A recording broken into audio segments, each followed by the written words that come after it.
Welcome back to another technical deep dive here in the debug zone. Today we're tackling a big question and breaking it down with insights from other users. Hopefully this clears up some misconceptions and helps you get the answer you need. So buckle up, stay a little curious, and let's jump right in.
And that's a wrap.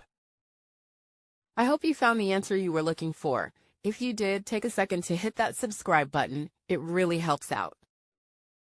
And let me know in the comments which solution worked best for you. See you next time in the debug zone.